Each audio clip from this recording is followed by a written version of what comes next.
Hello, and welcome to Underrated Entertainment, where I look at various bits of popular culture that I feel never got enough appreciation. And since this is the month of Halloween, I thought we'd start off with... Oh, silly me. I forgot my costume. I guess now's as good a time as any to show off the powers of editing, starting now.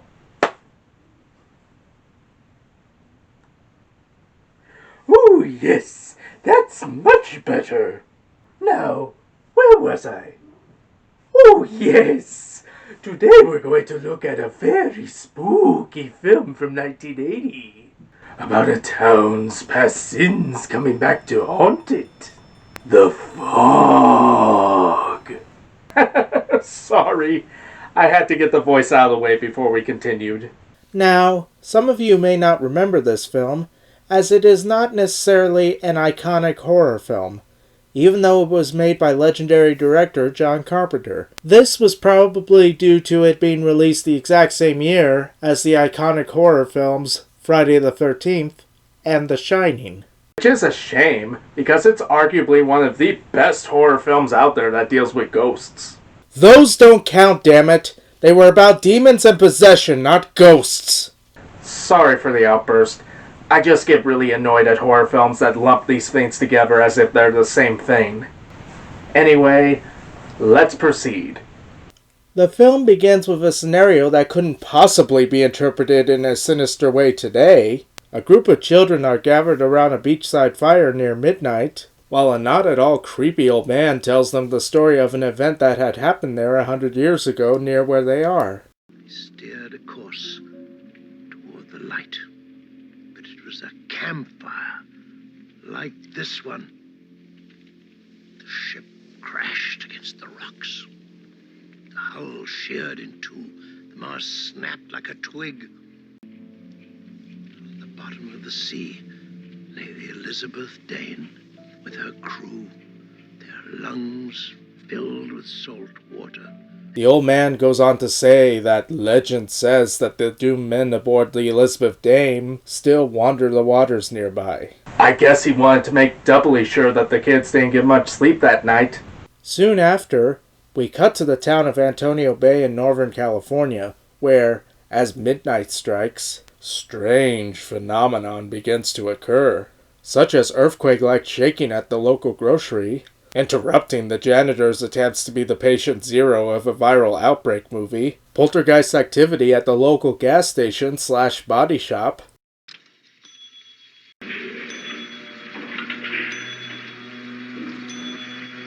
Ah, shit. Like California needs more reasons for wildfires to break out. Car alarms going off en masse, undoubtedly causing everyone nearby to piss themselves in their beds, and furniture to go all beginning of poltergeist. As this is going on, we see Father Malone, played by Hal Holbrook, briefly conversing with, as well as stiffing, an awkwardly cameoed carpenter. Way home. No, thank you. Father, can I get paid? Why don't you come in at 6 instead of 4? And then pouring himself another stiff drink. Presumably to forget the stiff acting he just saw. When, soon after midnight, some masonry falls from a wall in his church, revealing an old diary that I'm sure serves no expositional purpose later on. Meanwhile, at sea, 3 opening fishermen, are partaking in an impromptu booze cruise and talking about how much they want to bang the radio announcer. Boy, would I like to meet her.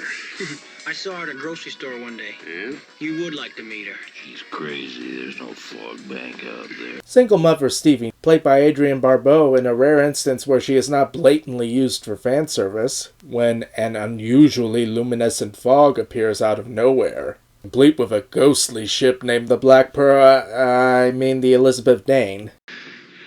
Nothing. Who's there? Who is that? Needless to say, things don't go well for them. Following this, we see a man named Nick Castle. Cute reference to the original Michael Myers there, Carpenter. Picking up a hitchhiker named Elizabeth and driving her back to town. Listen, I never hitchhiked before. I just really want to be careful. Can I ask you something? Sure. Are you weird? Yes, I am. Yes, I am weird. You are weird. Yes. You're weird. Thank God you're weird. The last ride I had was so normal, it was disgusting. You're my 13th ride. Oh, great. Weird and unlucky. We'll see. This not at all potentially questionable scenario is briefly interrupted by some paranormal cockblocking. Apparently, though, this was not enough to dissuade these two from ending up in bed together for a late-night quickie. I guess guys who looked like obvious sex offenders were considered attractive back in 1980. Soon enough, however, they are interrupted by a shadowy figure knocking at the door.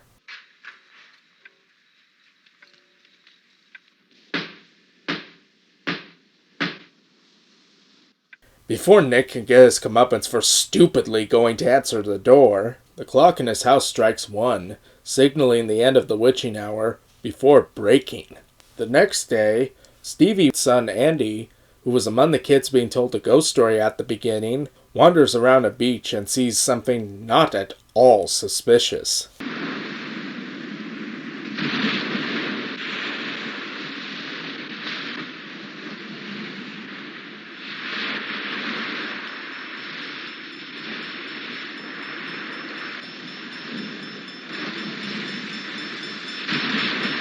I know that if I saw a coin magically replaced by a piece of a ship, I wouldn't be weirded out or anything.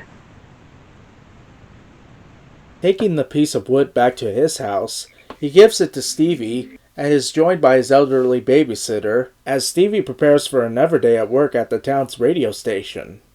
Elsewhere, we are introduced to Janet Leigh as Mrs. Williams. Yeah, if you haven't figured it out already, this is a very ensemble cast-centric film. One of Antonio Bay's civic leaders who, along with her assistant Sandy, is overseeing preparations for the town's 100th birthday celebration that evening. Not bad. Not bad at all. Work of art. Sandy, just be civil to me for another 5 hours. That's all I ask.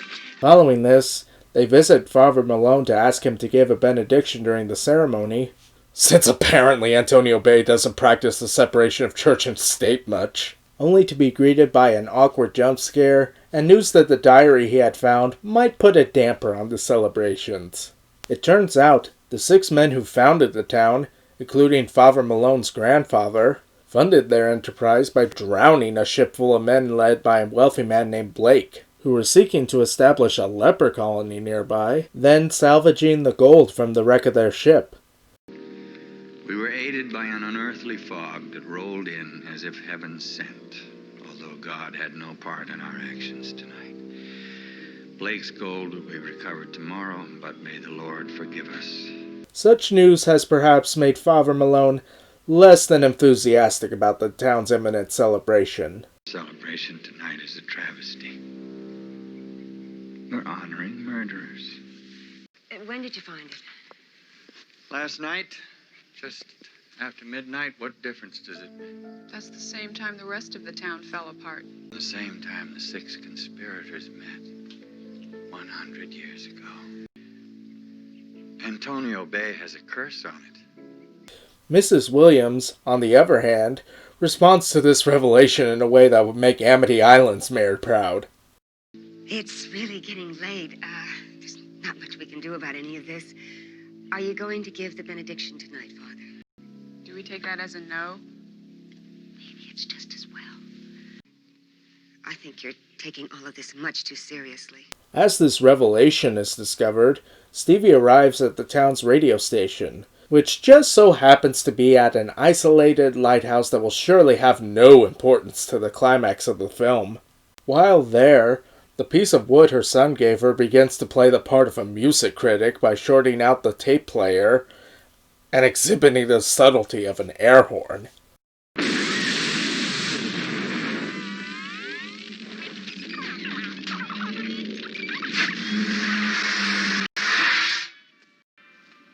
Inside to KV promos. Admittedly, though, that would be fucking eerie if I saw anything like that. Meanwhile, Nick and Elizabeth go to the harbor to find out about a friend of his who was supposed to come back from a fishing trip with two of his drinking buddies, including Mrs. Williams' husband, the previous night. Oh dear. And decide to go out to find them.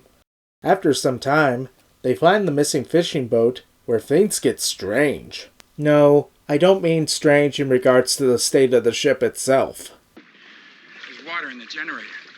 But the deck is dry as a bone. Every single gauge is broken. All the glass is shattered. Or something? Last night. Yeah. Thermometer's broken. Mercury's stuck at 20 degrees. No water got in here, but something awful cold did. She was clean 2 nights ago. I checked her out myself, and now it's as if she's been turned over in the water.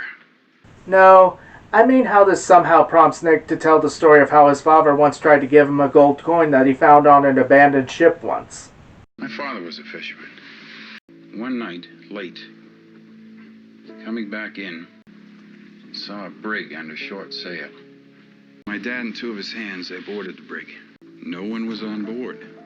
And then something caught my father's eye. It was a gold doubloon. My dad picked up the coin, put it in his breast pocket of his jacket, zippered it up, came home, told us a story. And he unzippered the pocket to give me the coin. It was gone. I think I'll go to Vancouver now. Well, that was disappointing. I was really hoping the movie would cut it out with the fake jump scares.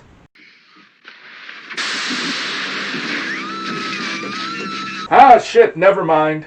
Later that day, we see them at the hospital, where we desperately see the coroner try to rationalize how unscientific the state of Mr. Eye Gouge is. He was down below near the bunks.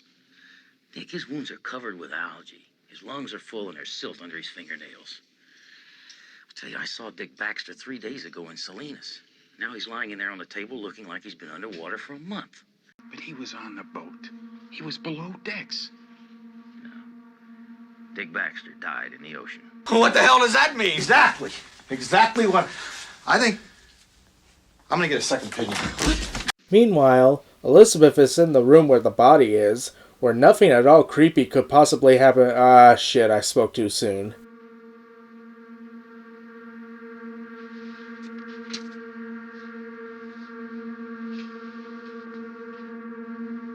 Admittedly, it's kind of funny to think of this moment as a precursor to Halloween 2. Even though this time Jamie Lee Curtis is just given a jump scare and a cryptic message instead of being actually attacked. I guess the ghosts haunting Antonio Bay are like traditional vampires in that they're weakened by sunlight. All of this collectively weird shit going on ends up being a mere precursor, however. With the coming of nightfall, things begin to ramp up as the town's official centennial celebration takes place, with Mrs. Williams shamelessly doing a bit of whitewashing. So all of us, living here in Antonio Bay today, owe a great debt of gratitude to those men and women 100 years ago who struggled and sacrificed to make this town grow into what it is today. As this is occurring, Nick hears Stevie's report on the missing fisherman that mentions a mysterious fog that had occurred the previous evening, and calls her to ask questions about it. You just mentioned something now on the radio about the fog. Well, this is going to sound a little strange, but I saw the fog last night, out in the ocean in the distance. It was glowing. What seemed to be happening is that the wind was moving due east, and the fog just kept moving west. I know that sounds completely crazy. Right now it doesn't. Something happened last night. At the same time that fog was moving in, this whole town went unglued. Soon after, Stevie receives a call from Dan, a local weatherman with whom she has had rather flirtatious phone calls with earlier in the film. Hi, sweetheart. Hi, Dan. What have you got? Well, I'm just calling to see if you're lonely, if there's anything I can do about it. Never lonely, Dan. I thought you were off work at 8. I changed shifts so I can make it to the big party tonight. Will you be there? You got me. I'm not so sure I want you. You're just a voice on the phone. And you're just a voice on the radio. We'd make a perfect couple. You let me take you to dinner tonight, I'll prove it to you. Sorry, Dan. My idea of perfection is a voice on the phone. Okay, mystery lady. Telling her that another fog bank has been sighted near Antonio Bay. Seeing it herself, Stevie attempts to tell Dan that this is no ordinary fog, There's something different about this fog, Dan. It glows. only for Dan to assume that she's just tripping balls. I get it. You take something to keep you going, right? Does it make you feel a little weird sometimes? Soon enough, the fog arrives outside Dan's radar station. While Stevie tries to warn him to not go outside, Dan refuses to listen and ends up going the way of a red shirt. Correctly interpreting the sudden silence on the phone, Stevie attempts to call the town sheriff to warn him that a dangerous fog is approaching town. Because policemen are known to be the most effective individuals in horror films like this. Only for the fog to knock out the telephone lines and the town's main power plant. Seeing that the fog is nearing her house, Stevie tries to use her backup generator and radio broadcast to warn her son's babysitter. Unfortunately, it appears that said babysitter is not one for music, as the radio is not on at Stevie's house. Also, Andy's initial reaction to the fog shows that he has the same amount of common sense as Georgie Denbrough. Wow, look at that! Go to your room. I want to see who it is. No. Can't I stay for 2 more seconds? Okay, I'm going. Seriously, it takes the ghost going all Jack Torrance for him to realize that something bad might be happening. Fortunately for him, however, Nick and Elizabeth just happen to be driving with the radio on, and hear Stevie's appeals for someone to go to her address and save her son. They arrive just in time to save Andy, only for the goddamn truck to realize it's in a scary scene and get stuck in the mud until the last possible second. Seeing that the fog has covered most of the town and is blocking any routes out of it, Stevie advises those who can to reach the last part of town accessible, the church.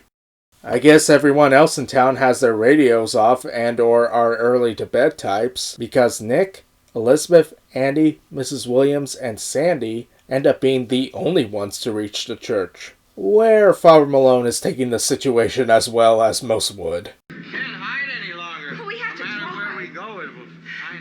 Unfortunately, he's right. Because this is 4 years before Ray Stantz and Egon Spangler invented proton packs and muon traps. So they're pretty much fucked. Oh, never mind. It appears that the diary of Father Malone's grandfather mentions that he had hidden some of Blake's gold within the church, which they find near where the diary itself was hidden. At this moment, the church is attacked by ghosts with imagery right out of a classic zombie film. Meanwhile, the fog shows that it doesn't take too kindly to snitches by beginning to move towards Stevie's radio station. Now, some may wonder why the ghosts are specifically attacking the people in the church and Stevie if they only need to kill one more person. I mean, we just saw earlier that there are many more people living here than just the main characters and the people who have been killed already. Frankly, I think the answer is simple. The ghosts are like the monster from It, in that they need the people of Antonio Bay to not be made blatantly aware of their existence and move away, so that they can keep on killing people in the long term. Think about it. Throughout the film we get brief mentions of previous incidents of people mysteriously disappearing throughout the town's history. Remember last October those 3 kids that went diving for that old boat off the point? Yeah. We got to them, they'd been down for a week, maybe 10 days. I swear to you right now, he's been down longer. Showing that the ghost's vendetta is not limited to a single year. Yet there is no indication that the fact that the town is cursed is widely known. Anyway, things begin to get really dire for our main characters, with most of the ghosts steadily breaking down the windows and doors of the church, while others chase Stevie right to the top of the lighthouse, where she finds that a Charlie's Angels style kick just results in seeing gross makeup effects and an imminent death. Realizing that the ghosts will not stop their rampage until they've killed their 6th victim, and understanding that he's a direct descendant of one of the town founders who had murdered them in the first place, Father Malone decides that it's time to experience what it means to become a martyr, complete with having to awkwardly carry a heavy cross. Blake, I have your gold.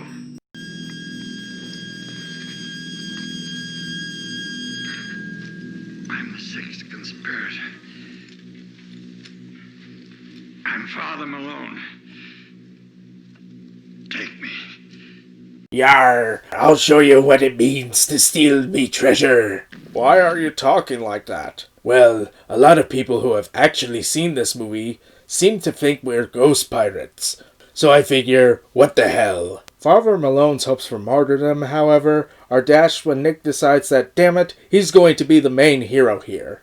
Soon, Blake, his gold, the other ghosts, and the fog disappear, leaving those in the church bewildered that none of them died in an 80s horror film climax.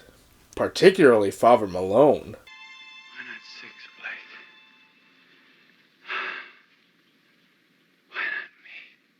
Blake? Isn't it obvious from my chronic drinking that I would have welcomed death? Meanwhile, Stevie sends out a broadcast that would have you think that you've just watched a 50s alien invasion film instead of a ghost story. And if we don't wake up to find ourselves safe in our beds, it could come again. To the ships at sea who can hear my voice, look across the water into the darkness. Look for the fog. Probably because Carpenter based her dialogue on the ending to The Thing from Another World. Now, before giving you the details of the battle, I bring you a warning. Every one of you listening to my voice, tell the world. Tell this to everybody wherever they are. Watch the skies, everywhere. Anyway, I guess all's well that ends well for these people, because none of them are going to be around another 100 years later. So it's not their problem if the ghosts return then. Now Father Malone can get back to drinking and avoiding paying maintenance workers in peace. Just kidding.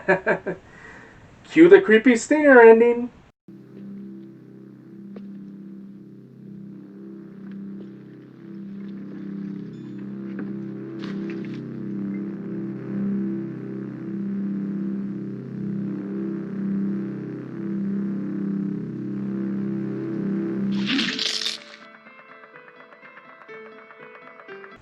So that was The Fog. And honestly, it's a horror film that holds up really well. Rather than relying on schlocky elements like gratuitously over-the-top gore, having a body count in the double digits, and constant jump scares, it uses atmospheric tension in both its visuals and its effectively ominous score, which was also composed by John Carpenter, to build up suspense. Not only this, but for the most part, the film also saves its jump scares for key moments, making them far more effective. The film's ensemble cast approach also helps to better set up how the horror-cursing Antonio Bay can endanger any random person, thus raising the stakes. Finally, the bait-and-switch ending is appropriately spooky, and succeeds in enabling the film to come off as the kind of ghost story that one hears by the campfire. A goal that's made clear from the very first scene of the film. If you're in the mood for a good, spooky ghost story sort of movie for Halloween, this is one to watch. Thanks for watching this video. If you enjoyed it, please like, subscribe, and ring the bell. Also, follow me on Twitter @PCNHGuy. If you want to help me make more videos similar to this, or you just want to help support my channel, maybe consider contributing to my Pop Culture and History Guy Patreon, and get a shout out in my future videos as well as other benefits. That is, as long as your username is something that won't get me demonetized. Happy Halloween, everyone, and remember to stay safe.